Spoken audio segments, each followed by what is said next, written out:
বাতাস দিচ্ছে, দেখো আমাদের ঘরে কত আতা হয়েছে। তো জাস্ট ভিডিও বানাতে শেষ হলো, তারপরে আমি তোমাদের ভাবলাম যে চলো একটা ভিডিও শেয়ার করি তোমাদের।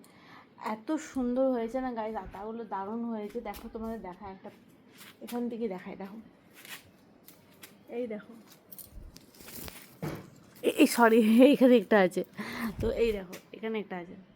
আর মৌমাছি দেখো মানে একদম ভমড়িয়ে আসছে, কেন জানো এখানে না প্রচুর মানে এই আতা গাছে না একটা সুন্দর স্মেল আছে, যেটা আমি জানতাম না যে এত সুন্দর স্মেল আছে বলে আতা গাছে। তো আজ মানে কালকে আমি হঠাৎ দেখছি যে এত সুন্দর গন্ধ কোথার থেকে আসছে, তারপর দেখছি যে বাইরের থেকে, হ্যাঁ উঠোনের থেকে আসছে, তারপর দেখলাম আতা গাছ থেকে আসছে। মানে আতা গাছের যে ফল মানে ফুলটা হয়েছে, মানে আরও তো এখন ফুল হচ্ছে, এটা হতে হতে দেখা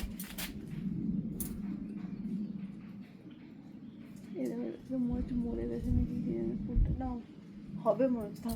তো এই যে ফুলটা হয়েছে দেখায় তোমাদের, এই দেখো এই যে ফুলটা, তো এই ফুলটা থেকে দেখো কত বাতাস দেখো। তো এই ফুলটা থেকে একটা অদ্ভুত স্মেল, দারুণ। তো এখন রান্না করতে যাব। তো আজকে রান্না হচ্ছে বাটাপোনা মাছ এনেছি।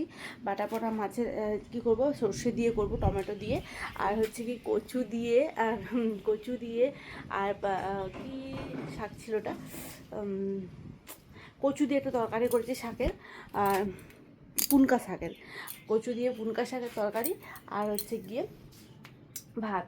আর আজকে জাস্ট এটুকু রান্না করেছি। প্রচণ্ড দুর্ধর্ষ গরম, তো রোদটা অল্প দিলেও প্রচুর গরম করছে। তো চলো গাইজ, আমি রান্না বান্না করে নিই, তারপর তোমাদের সাথে অনেক ভিডিও দেখা হবে। তো চলো টাটা।